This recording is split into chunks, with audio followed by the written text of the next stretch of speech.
Oke. Assalamualaikum warahmatullahi wabarakatuh. Waalaikumsalam warahmatullahi wabarakatuh. Alhamdulillah, alamin. Kita masih bisa bertemu pada pagi hari ini, ya walaupun harus lewat Google Meet ya, daring. Kita masih bisa belajar bersama ya. Oke, topik hari ini kita akan berdiskusi tentang teorema Lagrange yang merupakan kelanjutan dari diskusi kita tentang koset. Ya. Kemarin kita sudah berbicara tentang koset. Kita sudah berbicara tentang koset dan sifat-sifatnya. Ya, kemarin banyak sifat yang sudah kita diskusikan, ada 9 koset ya. Ini mungkin saya review ulang sedikit ya. Dari hasil yang kemarin, sebentar. Kemarin kita sudah berdiskusi tentang koset ya. Nah, ini ya pengertian koset mungkin sudah kita dapatkan kemarin ya. Ini pengertian koset. Kemudian kita juga sudah mengilustrasikan dengan S3. Ini saya review. Nah, ini yang penting sifat-sifat ini ya.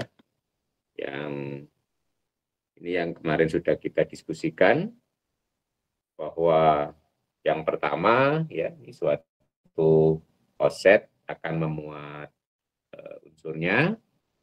Kemudian yang kedua ini suatu koset sama dengan H jika hanya berada di H, ini akan mempermudah penghitungan koset. Kemudian sifat ketiga seperti sifat asosiatif ya. Nah, ini kemarin yang penting yang 4 ya. Ini juga memperumum sifat kedua, yaitu kalau dua koset itu sama, kalau yang salah satu unsur masuk ke dalam koset yang lain. Kemudian 5 ini adalah dua koset itu hanya dua kemungkinan, sama atau disjoin ya. Ini, jadi tidak ada kemungkinan ketiga yang beririsan tanpa yang tidak sama, itu tidak mungkin ya. Kalau himpunan ada alternatif yang ketiga secara umum. Kalau koset nggak mungkin. Kemudian ini adalah kriteria kesamaan koset lagi. Ini ekivalen juga dengan sifat 4 ya. Karena 6 ini bisa dibuktikan dengan gunakan 4 ya. Kemudian nomor 7 ini nanti akan kita gunakan lebih jauh dalam teorema Lagrange ini, bahwa walaupun koset itu hasilnya ada kemungkinan berbeda ya, seperti yang kita dapatkan kemarin di S3, itu ada 3 koset yang berbeda. Jadi yang sama itu cuma 2 sepasang-sepasang ya. Tetapi yang menarik di sana semuanya beranggotakan sama, yaitu dua unsur semuanya ya. Berarti ada 3 koset berbeda, masing-masing beranggotakan 3 unsur. Ini menunjukkan bahwa setiap koset dengan koset yang lain itu anggotanya sama, atau dalam teori himpunan kita sebut himpunan yang ekivalen ya. Itu dengan cara menunjukkan adanya bijeksi atau koresponden satu-satu dari AH ke PH gitu ya. Kemudian sifat ke-8 ini adalah menyamakan koset kanan dan koset kiri ya. Kemudian yang sifat ke-9 terakhir ini juga memperumum sifat nomor 2. Jadi secara umum koset itu hanya merupakan himpunan, tidak harus subgroup. Nah, akan menjadi subgroup jika hanya berada di H. Jadi ini memperumum sifat nomor 2 ya.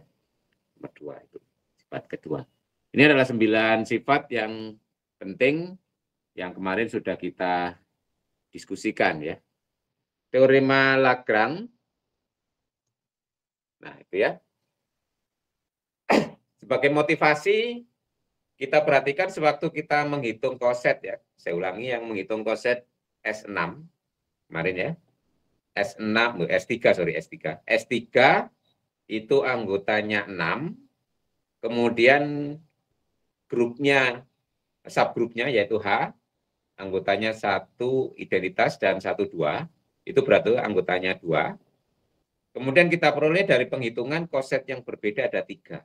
Ya. Nah, di sana ada hubungan yang menarik bahwa banyaknya anggota grup yaitu order group itu 6, order subgrupnya itu 2, banyaknya koset 3. Jadi hubungan yang menarik di situ adalah order subgroup dikalikan banyaknya koset, ya, banyaknya koset 3, itu sama dengan order dari grup. Ya. Ya, 2 kali 3 sama dengan 6. Ya. Nah, jadi itu yang akan kita perumum dalam teorema Lagrange. Ya. Jadi motivasinya bisa kita dapatkan dari waktu menghitung offset di S3 kemarin ya. S3 yang banyaknya anggota. Nah, ya. Oke.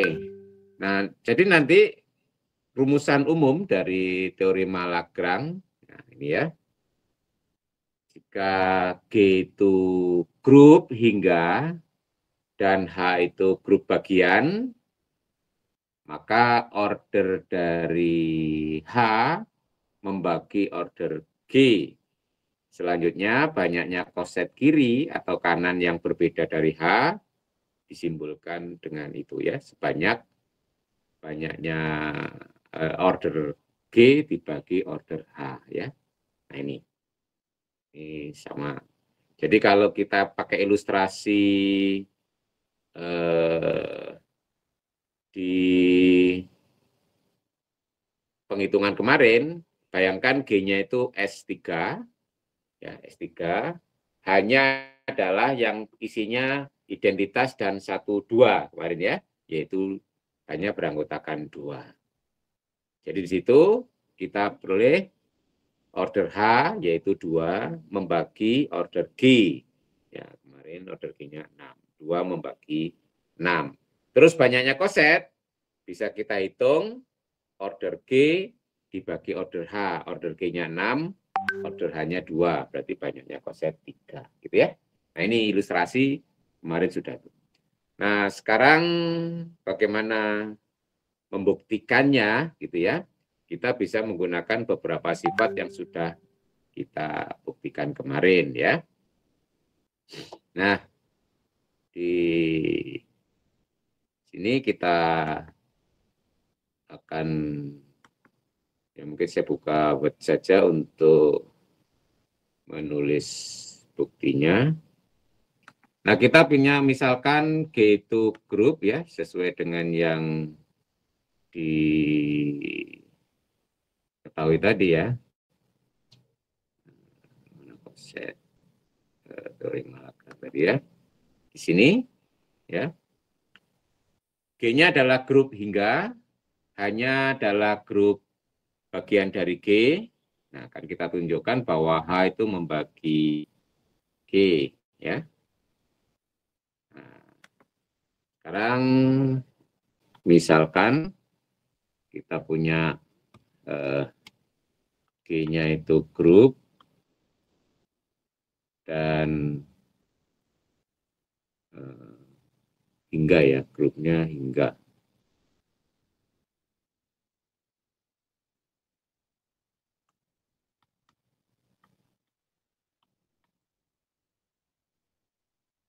Oke, grup hingga dan A itu subgrup dari G. Kemudian kita punya koset yang berbeda dari G ya. Jadi misalnya kita punya sebanyak K koset ya. Jadi tuliskan ya, atau misalkan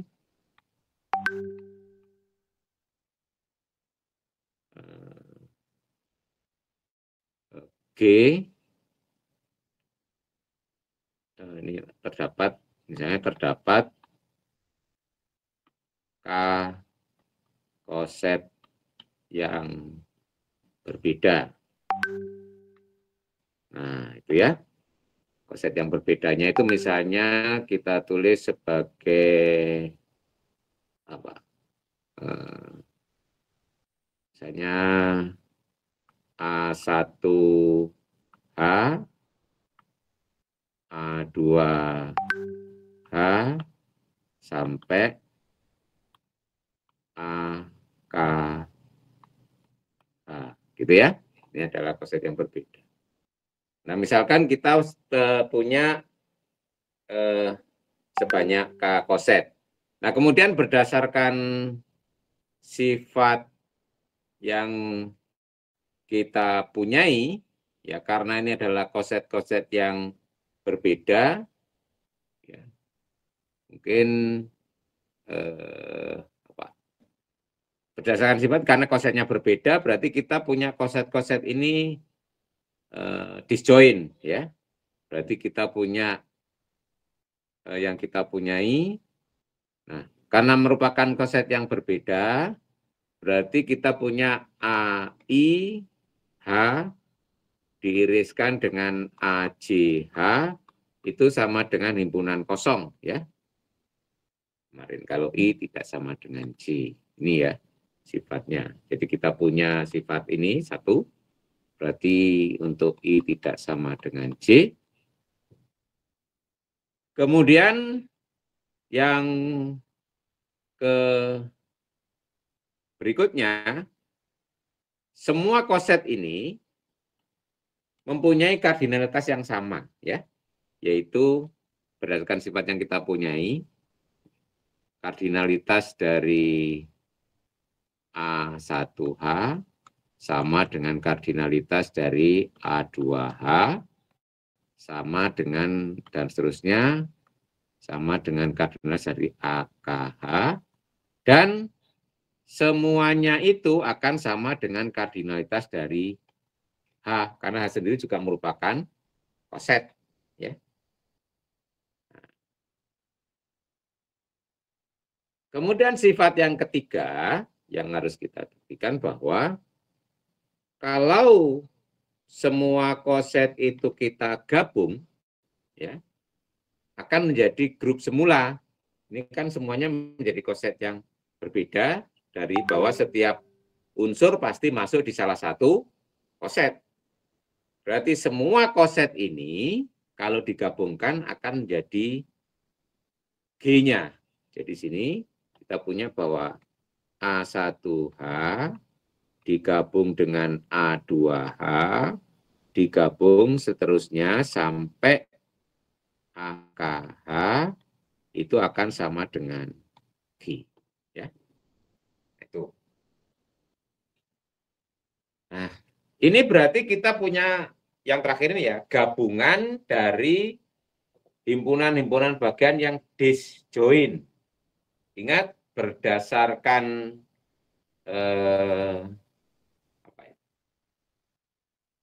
rumus untuk gabungan ya. Banyaknya anggota A gabung B itu adalah banyaknya anggota A ditambah banyaknya anggota B dikurangi banyaknya anggota A iris B. Kalau disjoin kan irisan itu jadi kosong. Ya. Jadi dengan demikian kita punya ya,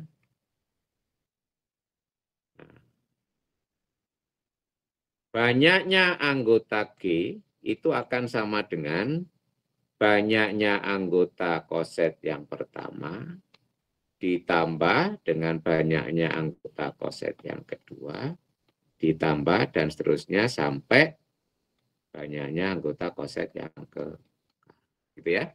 Ini akibat dari dua koset pasti disjoin.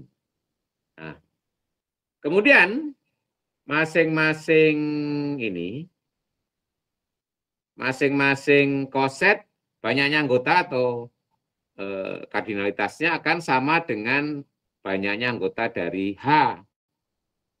Nah, jadi ini akan sama dengan banyaknya anggota H ditambah banyaknya anggota H ditambah dan seterusnya sampai Nah, akibatnya apa ini? Ini kan sebanyak K, ya. Berarti ini sebanyak K kali order dari H. Nah, gitu ya. Nah, dari sini sudah 40 G itu sama dengan K kali order H. Nah, K tadi menyatakan banyaknya offset, ya. Jadi dari sini bisa kita simpulkan bahwa bahwa jadi order H akan membagi order G dan kita punya K yaitu banyaknya koset itu akan sama dengan order G dibagi order H ini ya. K ini menyatakan banyaknya koset. Ya ini kebetulan koset kiri, tapi banyak koset kiri dan koset kanan kan sama. Nah ini ya. Jadi dari sini teorema Lagrange kita sudah terbukti, gitu ya. Baik. Jadi kita sudah punya teorema Lagrange tadi ya, sudah terbukti. Teorema Lagrange ini sudah terbukti dengan baik ya, bahwa order dari subgroup itu akan membagi dari order grupnya ya. Nah, sekarang kita bisa memakai ya teorema Lagrange ini. Jadi teorema Lagrange tadi bisa seperti itu. Nah, sekarang tadi yang banyaknya apa itu ya? Banyaknya koset itu kita sebut sebagai indeks ya. Indeks H di G, tadi K ya, kalau dalam bukti tadi K, banyaknya koset, itu kita sebut indeks subgroup di dalam grup, dinotasikan itu ya, G.2H gitu ya, dalam marga mutlak. Adalah banyaknya koset kiri atau koset kanan yang berbeda dari H. Berarti tadi, kalau dalam pembuktian teorema Lagrange tadi, yang disebut indeks itu adalah bilangan K. Nah, seperti kalau contoh yang kita punyai, di S3 kemarin, ya, order H-nya 2, order G-nya 6. Nah, jadi indeksnya di situ, indeks G dibagi H, itu ya, itu akhirnya menjadi 3, gitu ya, kalau di dalam contoh kemarin, ya. Akibat penting dari teorema Lagrange. Akibat yang pertama adalah, ya, bahwa ini sebagai sudah kita tuliskan ya. Akibat pertama, indeks itu adalah order G dibagi order H. Itu sudah kita implisitkan di dalam bukti tadi ya. Bahwa K itu menyatakan indeks tadi ya. Itu berarti order G dibagi order H, banyaknya koset ya. Ini sudah kita buktinya. Buktinya sudah masuk include dalam bukti teorema. Kemudian akibat yang kedua. Jika kita punya G itu grup hingga dan A itu anggota G, maka order A pasti membagi order G. Nah, coba perhatikan ilustrasi yang ada di S3 ya. Ada di S3. Nah, di situ kita punya order dari G-nya, kalau G-nya S3 ya. Order G-nya bisa dicoret. Ya. Kalau kita punya order G-nya, kalau kita contoh ya, ini memakai akibatnya dulu ya. Akibatnya dulu, kemarin kalau di dalam contoh kan, kalau G-nya kita ambil S3. Nah, kita lihat ya, berdasarkan ini, kita punya order G-nya itu adalah 6. Nah, kemudian masing-masing unsur kita lihat ya. Order identitas itu 1. Nah, 1 membagi 6. Order dari 1, 2 itu 2. 2 juga membagi 6. Order 1, 2, 1, 3, 2, 3 sama.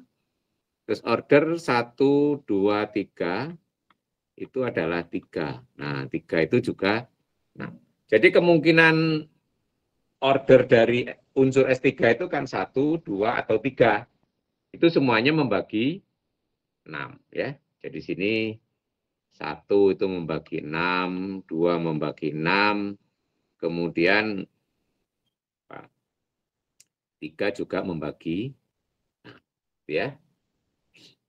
Itu yang kita punya kemarin ya. Ini ilustrasinya. Nah, sekarang bagaimana buktinya gitu ya.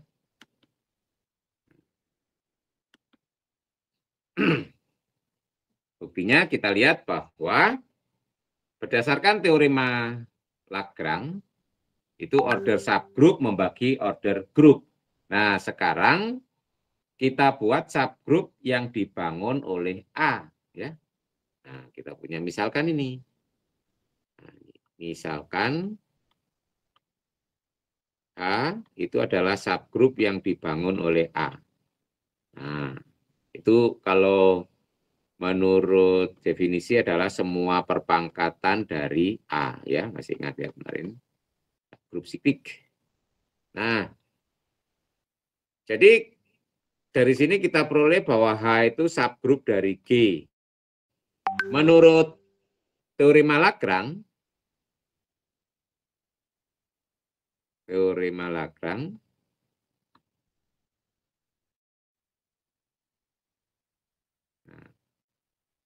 order H pasti membagi order G. Nah, padahal kalau menurut di dalam grup siklik bahwa padahal kita punya order H itu sama dengan order dari unsur pembangunnya ya. Nah, jadi kita punya ini bahwa order A pasti membagi order G ya. Ini akibat yang kedua bahwa order unsur pasti membagi order grup. Ini sebagai akibat teorema Lagrange, buktinya cukup kita buat subgroup yang dibangun oleh unsur itu. Baik. Nah, ini jadi kalau Anda menghitung suatu order unsur itu hasilnya tidak membagi itu anggotanya 6, berarti order grupnya 6. Jadi kemungkinan order unsurnya itu ya ordernya 1, 2, 3, atau 6. Tapi karena di sana nggak ada unsur yang berorder 6 ya. Kalau ada unsur berorder 6, S3 jadi siklik ya. Tapi S3 nggak siklik berarti tidak ada unsur yang berorder 6. Baik, itu akibat kedua ya dari teorema Lagrange. Nah, sekarang akibat ketiga ya. Nah, jika G itu grup hingga dan berorder P yang merupakan bilangan prima, maka G merupakan grup siklik ya.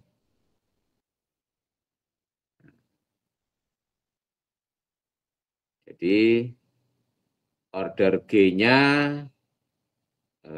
hingga dan berorder prima.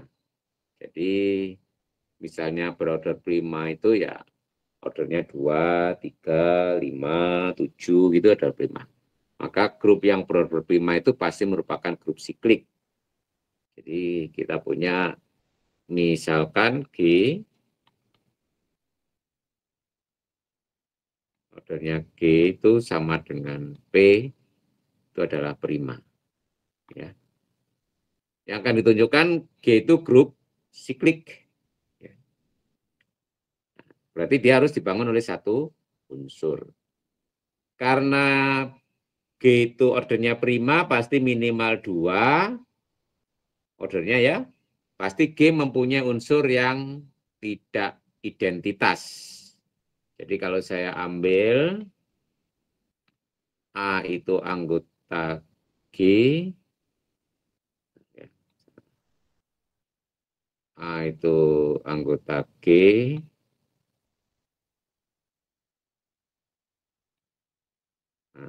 dan A tidak sama dengan identitas. Kemudian kita bentuk subgrup mirip bukti yang akibat 2 tadi ya. Jadi misalkan kita punya H itu adalah subgrup yang dibangun oleh A ya. Nah, di sini jadi H itu subgrup dari G. Menurut teorema Lagrange jadi menurut teorema Lagrange kita punya order dari H pasti membagi order dari G ya. Nah, kita lihat karena order dari G itu prima ya. Jadi kita punya jadi order H pasti membagi P.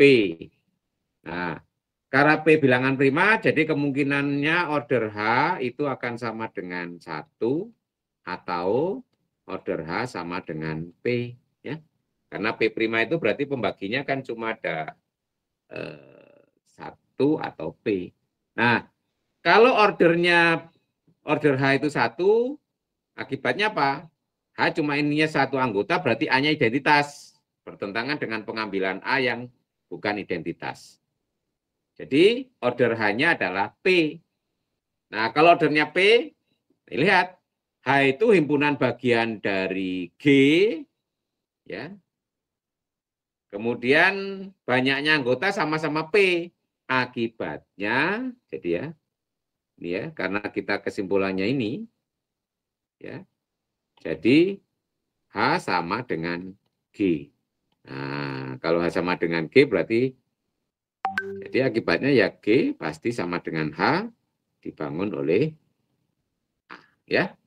Nah, jadi karena H dibangun oleh satu unsur, kesimpulannya, karena G dibangun oleh satu unsur, kesimpulannya G adalah grup siklis. Ya. Oke.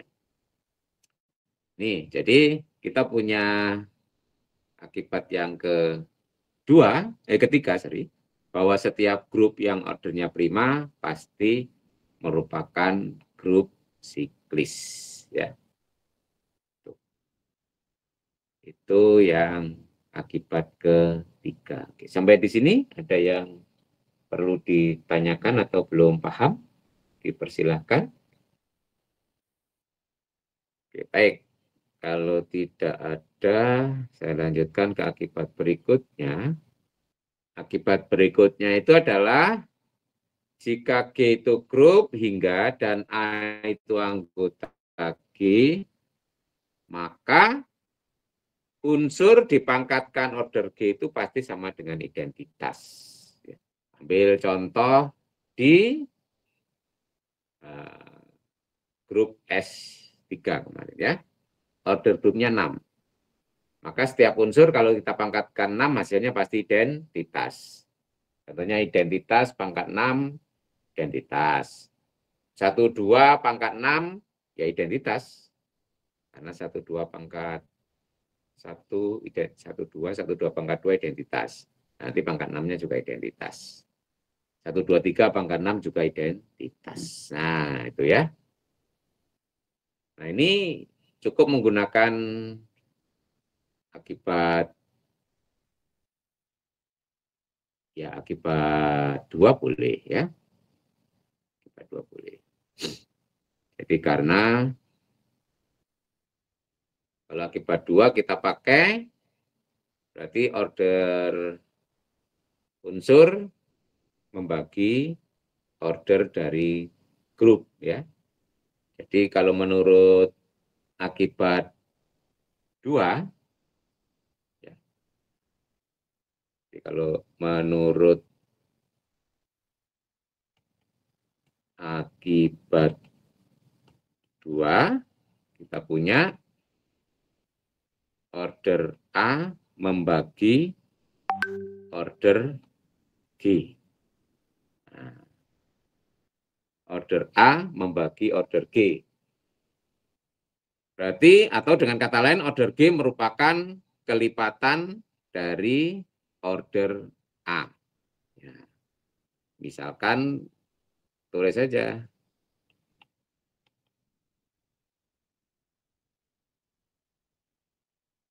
Order G, karena kelipatan, misalnya T kali order A.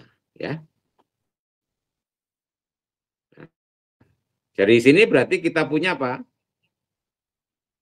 A dipangkatkan order G akan sama dengan A dipangkatkan T dikalikan order A. Itu akan sama dengan A dipangkatkan order A pangkat T. Nah, A pangkat order A itu apa? Identitas, ya. Ingat definisi dari order. Order itu adalah bilangan bulat positif terkecil. Kalau dipakai untuk memangkatkan, sama dengan identitas hasilnya, kan ya? Jadi ini akan sama dengan identitas pangkat T, ya, hasilnya identitas. Ya. Jadi suatu unsur dipangkatkan order grup, hasilnya adalah identitas. Ya. Oke.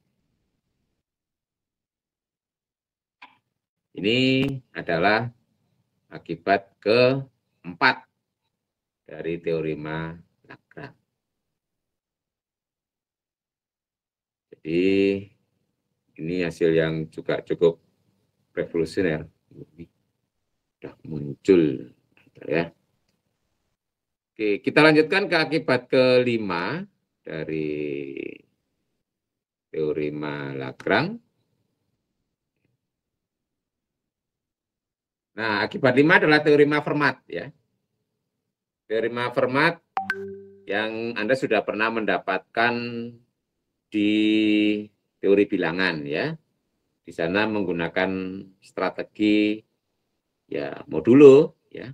Kalau di teorema Fermat yang dipakai di teori bilangan. Nah, di sini kita akan menggunakan teorema Lagrange untuk, atau akibat dari teorema Lagrange sebelumnya, untuk membuktikan teorema Fermat. Nah, jadi ini versi lain buktikan teorema Fermat, ya.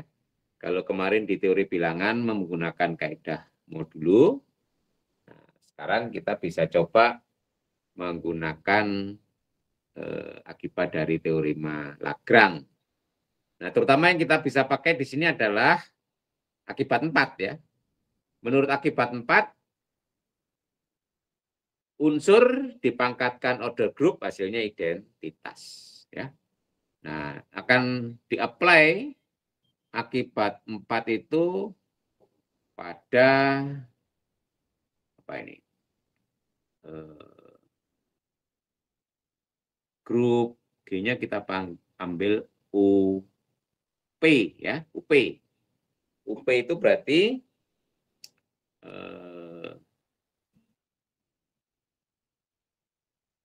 apa kemarin definisinya. Jadi semua bilangan yang relatif prima dengan P. UN itu adalah bilangan bulat positif kurang dari N yang relatif prima dengan N, ya. Itu adalah UN. Jadi yang kita pakai UP sekarang, ya. Jadi kita pakai akibat 4, ya, nanti, ya. Sebentar, ya, di sini. Nah, bukti akibat 5, ya. Menurut akibat 4,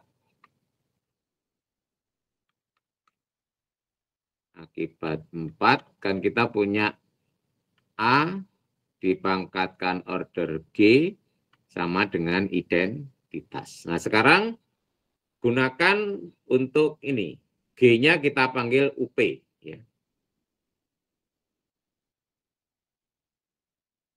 G sama dengan UP. Mari simbolnya ini ya, UP ya. UP karena P-nya itu prima ya. Karena P-nya prima, isinya adalah cuma 1, 2 sampai P-1 ya. Tuh. Operasinya apa kemarin modulo P ya. Nah, sekarang kita gunakan pada UP. Jadi di sini order dari G-nya adalah P-1 ya. E-nya 1 yaitu identitasnya adalah 1. Nah, jadi sekarang kalau saya ambil A ya. A anggota ya. Anggota Z sembarang berarti nanti kan bisa dikongruenkan dengan salah satu di antara ini ya. Nah, gitu ya. Jadi kalau saya ambil A di Z, nanti kan akan kongruen dengan salah satu di antara ini ya. Jadi kalau saya punya A itu anggota Z ya, dan A-nya tidak 0 ya. Kalau A-nya tidak 0, berarti A itu pasti kongruen dengan salah satu di antara ini ya. Kongruen dengan 1 atau 2 atau P-1 ya. Modulo salah satu di antara itu ya. Atau lebih tepatnya nulisnya gimana? Nah, saya hapus saja dulu ya biar enggak membingungkan.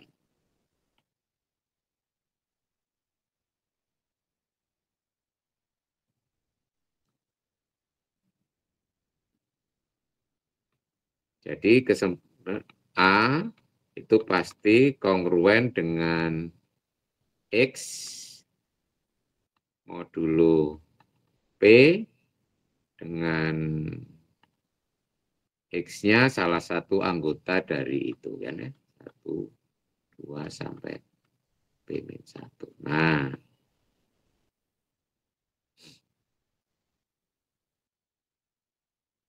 berarti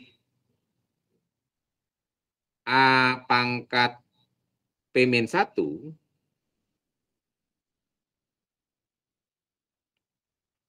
nah itu kan kongruen dengan X pangkat P-1 ya. Nah, modulo P. Nah, padahal kalau ini anggota dari UP, nah berarti P-1 sini kan order dari G. Berarti hasilnya juga identitas. Berarti ini 1, ya toh? Hasilnya 1. Modulo P ya.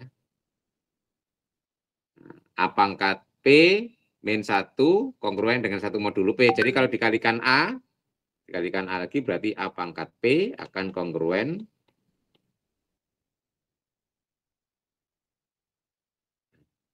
ya. Ini terlalu ke bawah. Ya, harus dipindah ke sini aja. Jadi akibatnya dari sini berarti A pangkat. Jadi dikalikan dengan A lagi, jadi akibatnya A pangkat P akan kongruen dengan A ya, karena dikalikan dengan A lagi ya. Ya. Tadi kalau A-nya tidak 0 ya, kalau A-nya 0 juga berlaku. Langsung 0 pangkat P kongruen dengan 0. Jadi di sini kita menggunakan teorema Lagrange untuk membuktikan teorema Fermat dengan memakai grup UP ya. Yang ordernya adalah P-1 ya. Oke. Baik, ini adalah akibat dari teorema Lagrange ada 5 akibat ya.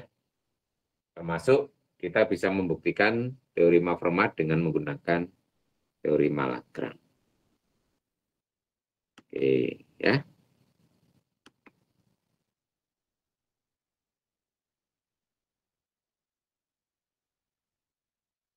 Ini sebelum kita lanjutkan ke berikutnya, ada yang ditanyakan dari akibat teorema Lagrange.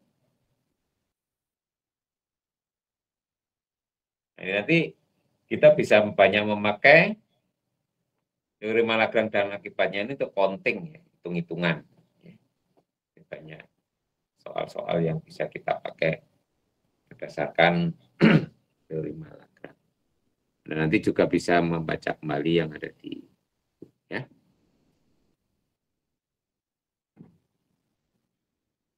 Oke.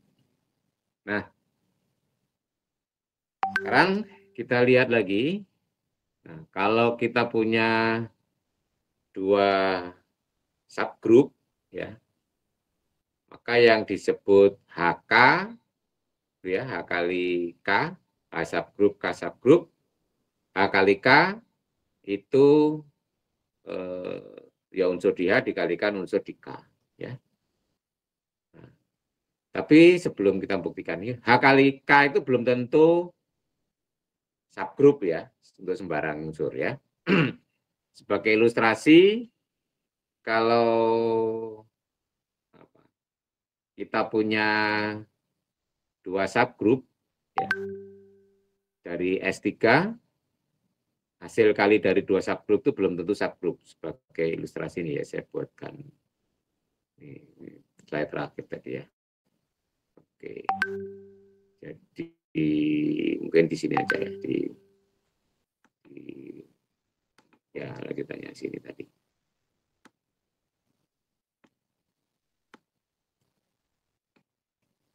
Ya. Kalau G itu grup, ya tadi ya, kalau H dan K itu subgrup dari G, definisi H kali K itu adalah ini kan ya, H, K, di mana H-nya di H, K-nya di K. Ya. Kalau kita lihat H kali K itu belum tentu subgrup. Sebagai contoh, kalau G-nya itu S3 nih ya, sekali lagi ambil itu. Kemudian saya ambil H-nya itu adalah yang mudah kemarin, identitas 1, 2. Kemudian K-nya ambil identitas dan 1, 3. Ya. Anda bisa menghitung HK di situ ya. HK sesuai dengan definisinya adalah semua unsur di H dikalikan dengan unsur di K. Jadi kalau saya hitung ini hanya ada 2, K-nya ada 2, berarti ada 4 ya. Identitas kali identitas, kemudian identitas kali 1, 3, kemudian 1, 2 dikalikan identitas, kemudian 1, 2 dikalikan 1, 3. Ya, ini ya. Jadi H kali K ini kita lihat, ini hasilnya adalah identitas 1, 3, 1, 2, kemudian ini 1 ke 3, 3 ke 1, 1 ke 2, 1, 3, 2 ya. 2 ke 1 ya. Nah, kita cek bahwa ini bukan subgroup. Ya. Yang isinya 1, kita cek berdasarkan teorema Lagrange saja sudah salah ya. Ini anggotanya 4, padahal S3 6. 4 nggak membagi 6, berarti bertentangan dengan teorema Lagrange ya. Jadi HK di sini bukan subgroup ya. Jadi HK bukan subgroup dari G ya. Dari hasil kali dari dua subgroup belum tentu. Tapi banyaknya anggota bisa kita hitung ya.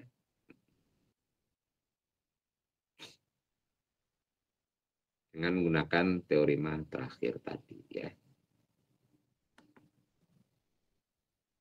Nah ini ya, teorema terakhir. Nah ya, banyaknya anggota H kali K itu adalah anggota H, anggota K dibagi dengan H iris K. Ini yang menjadi irisan berarti menjadi anggota keduanya. Jadi kalau kita terapkan di sini tadi, menghitungnya, ya ini ada 4. Kenapa? Karena H iris K itu hanya identitas saja. Ya. Kita lihat di situ, H iris K, ya. H iris K itu cuma isinya identitas. Jadi H iris K itu 1 ya. Makanya di situ banyaknya anggota HK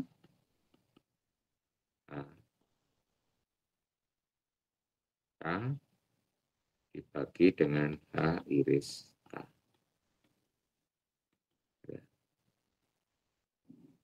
2 kali 2 dibagi 1 ya. Ya.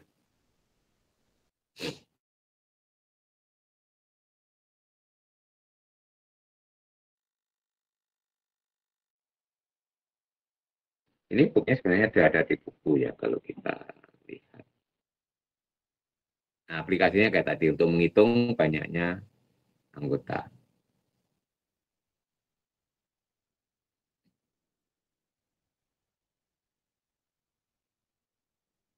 Oke, nanti Anda waktunya saya hampir ke sini dulu. Izin tadi ya. Nah, jadi Anda nanti bisa membaca di teorema 72 ini buktinya ya, aplikasinya di situ. Oke, nanti penggunaannya ada di ini aplikasi, nanti silakan dibaca ya. Aplikasi dari teorema Lagrange. Baik. Nah, ini nanti saya minta untuk membaca bukti teorema terakhir tadi dari teorema 72. Tapi penggunaannya seperti ya untuk menghitung banyaknya H kali K ya. Ini untuk hitung-hitungan saja. Oke, saya kira itu. Yang penting adalah teorema Lagrange dan akibatnya tadi ya. Saya masuk. Stop sharing. Oke, baik. Silakan ada yang perlu ditanyakan dari yang disampaikan Pak Heri.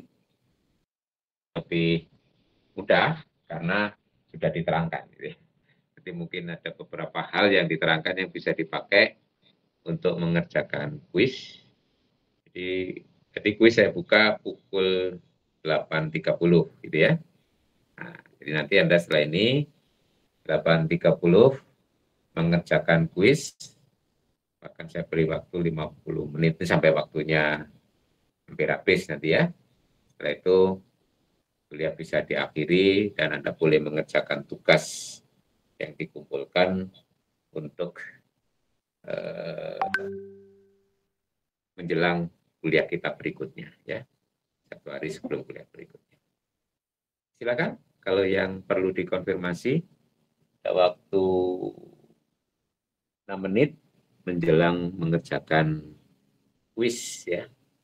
Nah, setelah itu setelah ini Anda mengerjakan kuis.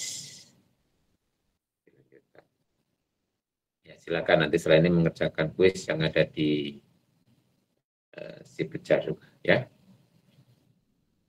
Oke. Ada yang perlu dikonfirmasi?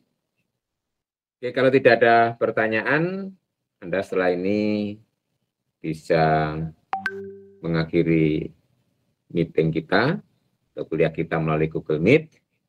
Kemudian Anda bisa bekerja mengerjakan kuis yang ada di si Pejar.